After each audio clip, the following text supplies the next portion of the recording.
Good day to members of the media and the listening public.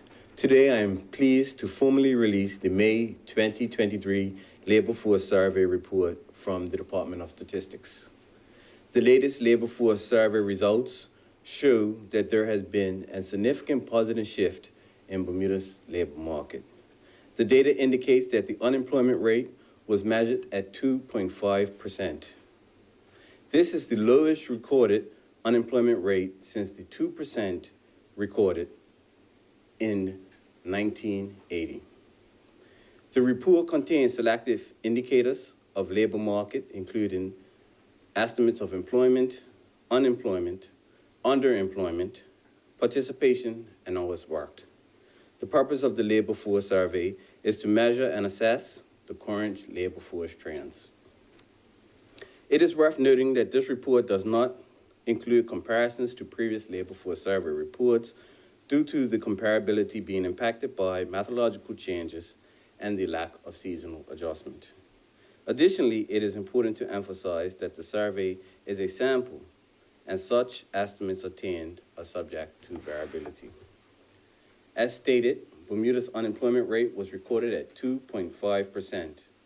There was an estimated 941 people unemployed as of May 2023. Of that figure, 568 males were unemployed, while 373 females were unemployed. The 16 to 24 age group had the highest unemployment rate of 15%, while the 35 to 44 age group had the lowest unemployment rate of 0.6%. The unemployment rate for Bermudians was 2.9%, while the unemployment rate for non-Bermudians was 1.4%. Among the race categories, blacks had the highest unemployment rate of 3.2%, while mixed and other race categories had the lowest at 1%. The unemployment rate for persons with high school certificates was triple that of persons with degrees. The Labor Force Survey is a household survey of private dwelling units targeting all persons 16 years and over. The results of the survey indicate the following. The working population comprised 75.2% Bermudian and 24.8% non-Bermudian. The employment rate was 81.4%. The labor force participation rate was 83.5%. The average hours worked per week in the main job was 41.3. The median gross annual income from the main job for the working population during the reference week was $68,826. Females experienced a higher median gross annual income than their male counterparts, and Bermudian workers made 87% as much as non-Bermudian workers. In closing, I am grateful to all the households that participated and completed the survey. The positive labor market trends are strongly correlated to the positive economic news released last month when I reported that Bermuda's economy grew by an estimated 8.3% in the third quarter of 2023, marking the fastest pace of growth in the last 2 years. Bermuda's economic and labor market performance continues to trend in a positive direction. It is clear that from the Labor Force Survey data that employment is increasing and so is workers' income, which is positive and aligns with Bermuda's strengthening economy. The government will continue to facilitate the expansion and sustainability of Bermuda's economy by creating a business environment that allows businesses to thrive. Members of the public can obtain the May 2023 Labor Force Survey on the Bermuda government portal at statistics.gov.bm. Thank you. Thank you, Minister. At this time, we welcome questions from the media. Good afternoon, Minister. Gary Foster-Skelton, Bermuda Broadcasting. So, one of the difficult things with this survey, and we haven't actually received the survey yet, but it's going to be available online. One of the difficult things with this survey, you said it cannot be, it's not compared to previous surveys. Indeed, you said that the unemployment rate, highest unemployment rate was within the 16 to 24 age group of 15%, which, according to the November 2022 unemployment labour survey, that rate was 11.1%. So that's quite an increase. So what's changed in terms of your methodology? Because that, from just looking at it at first view, it looks like in that group it's got worse. And you've highlighted one section. Yeah, but of course, but I want to understand what's changed. So in every other age category, the unemployment rate was actually lower. And so that is the only age category where you're seeing that significant trend upwards in unemployment. And having an unemployment rate for young people around 15% is normal when you look at how they are positioned globally. They typically have the highest unemployment rate in any population worldwide. It means that we have to continuously do more work to support that particular population and ensure that we get those workers back to work. What you will see is that this survey was conducted in May. Typically, surveys are conducted in November. November and May are two different periods as it pertains to employment and seasonality in Bermuda.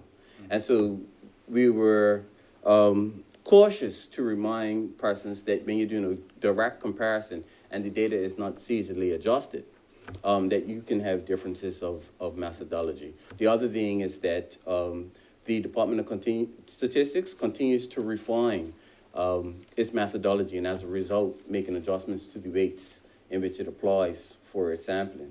As a result of that, this May survey will begin the new trend. So when you see the November results and every result thereafter, you can then do direct comparisons.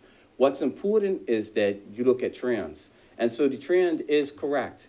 If we had youth unemployment at 11%, and now we have it at 15%, it means that that's not trending in the right direction and there is some intervention that's needed. But if we look at all other age categories and we see that unemployment rate is actually declining, that's extremely positive. I stated that the 2.5% unemployment rate is the lowest unemployment rate we've had since 1980. That is extremely positive, no matter if you compare it to the previous survey or surveys for the last decade. Okay. And one of the criticisms that have been leveled at the labour force survey was that it's based on population projections. You yourself have acknowledged with the recent paper to retain the workforce that you're trying to find out exactly how many people have actually left Bermuda, because right now it's mostly anecdotal evidence. How much can we trust the population projections within the survey? Well, we recognize that our population projections doesn't fully take into consideration immigration and emigration. And so it does measure, taking factor in births and deaths. So we already knew that, but we need a constant population measure to use for all of our statistical indicators. And we need some stability in our population measures, and that's why we use the methodology that we use. We're currently working to refine that as well. I think where you should have confidence is that the trends, the ratios hold firm. So the unemployment rate is actually a ratio. That ratio holds firm whether we're talking about a population of working population of 54,000 or a population of 52,000. Okay. I would have thought that it may, if there are people that are not here, though, because the unemployment rate may be different if the people have gone overseas to work. That's incorrect. You can't survey people that are not here. And so the survey actually takes into consideration the households, the people that are in the households that are actually surveyed. If people are no longer here, then they cannot certainly factor in an increase of persons in the working population. Okay. You've said that there is a significant positive shift in our in employment in Bermuda, but you have also, in other papers like the need to increase the working population, you've noted, but we need more workers. To some observers, it may seem there's a bit of a dichotomy between these points. Things are going well, but actually it's not going well because we need more workers. Can you address what some people may perceive as the conflict between the two perspectives? I wouldn't consider it a conflict. The facts are that employment is increasing. We have an annual employment survey that assured that employment is increasing year over year. We have a labor force survey that is conducted twice a year, and that is also indicating that, number one, employment is increasing and unemployment is actually decreasing. Now, that's all positive. I don't know, those can hold true, and we can still need more persons in our overall working population. But if we measure what's happening right now as it pertains to our labor market is trending in a positive direction. So from what you're saying, is it fair to say that even before the pandemic, we needed more working population then? We were already facing these problems of an aging population and need to have more people employed. Yes. Yes. So has there got to be some acknowledgement from this government of a lack of foresight on previous governments? I don't want to criticize a lack of foresight on previous governments. I think that this government has taken the necessary steps to grow the economy so that we can create more jobs, so that we can increase our working population. I think we've done a good job as to explaining to the public the challenges that we're going to have with an aging population. The Department of Statistics put out a report some time ago, way prior to the pandemic, in terms of, after the census, in terms of our aging population and the impact that it would have. That data was also data that we used when I put out my report in terms of challenges of our aging population. So we've identified this as an issue for some time.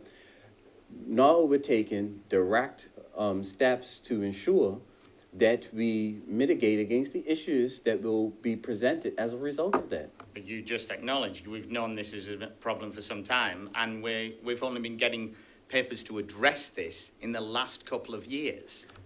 Incorrect. It has always been the government's desire to increase the number of workers in Bermuda.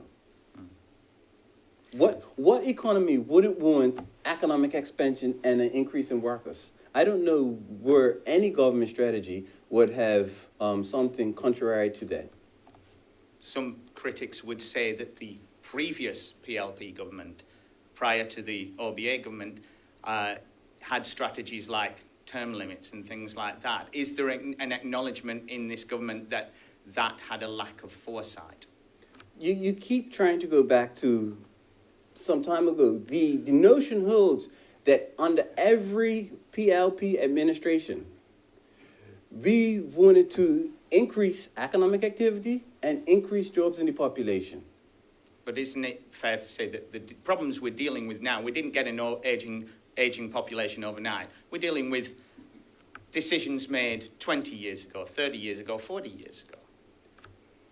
I think the best acknowledgement right now would be that we've clearly identified that there is a need to increase our working population. We've taken active steps to ensure that we put measures in place to increase our working population. When we look at and we measure economic performance is measuring in a positive direction right now. When we look at our labor force is trending in a positive direction. And so I think, notwithstanding all what you've articulated, it is still the government's responsibility to give the public a clear indication of where we're trending. If I was standing here and everything was trending negatively, I have to stand by that. And so I'm standing here and things are trending positively, and it is my responsibility to share that positive news with the public. Thank you, Minister.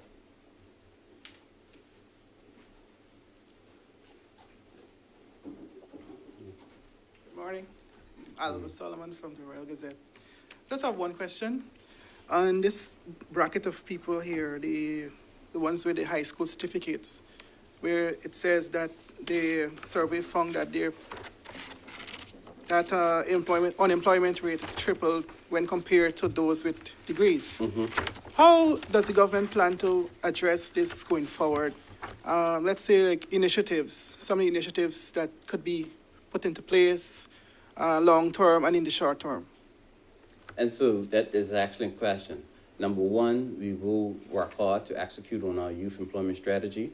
But part of the workforce development strategy is ensuring that we have putting kids on career pathways prior to even leaving the school system. So part of the reform we're doing with education in terms of building signature schools will ensure that persons have the competencies that they require to succeed in the world of work even prior to graduating high school. We are doing some work in terms of dual enrollment, and that's positive. We're putting people on pathways to success at a much earlier age. Then we have the strategies that we have regarding the workforce development strategy. We have the strategy regarding transitioning the National Training Board to the National Certification and Apprenticeship Board. We want to increase the amount of apprenticeships that are actually offered in the community. We also want to ensure we have a greater stream of individuals entering the skills trades.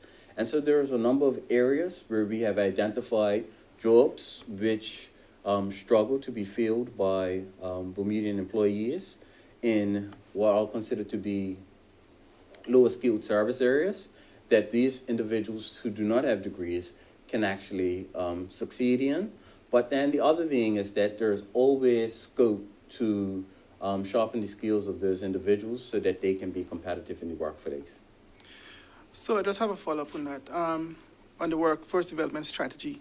Those persons who the government is trying to woo to come back and work, how can the government guarantee them that, that they will fit in and they will have probably a good salary and they can stay and enjoy, work in an economy that you said is thriving? So you used the word guarantee. I'm not sure if it's the government's responsibility to guarantee. What the government does is put programs in place to better position somebody to take advantage of the opportunities that exist. And some of that is also personal responsibility, and so it's a mix. The government will play its part in order to ensure that people have the necessary training and development, ensuring that there are social protections in place, ensuring that we increase labor protections in the workforce so that the workplace is a better place for persons to work. The cost of living remains an issue, and the government will do its best to alleviate some of the pressures of the cost of living so that persons' personal power can remain whole and they can enjoy a good quality of life in Bermuda. I think that's what the government has committed to. Thank you. Thank you, Minister. There are no more questions from the media. Do you have any closing remarks? Yes, certainly. This is, again, positive news. Our economy is trending in the right direction. Our labor force data is trending in the right direction. It means that we are operating in an efficient and effective manner. And you continue to hear the government share the positive news of the work that is actually doing. Thank you, Minister. That concludes the press conference, and I thank everyone for joining us. Have a great day.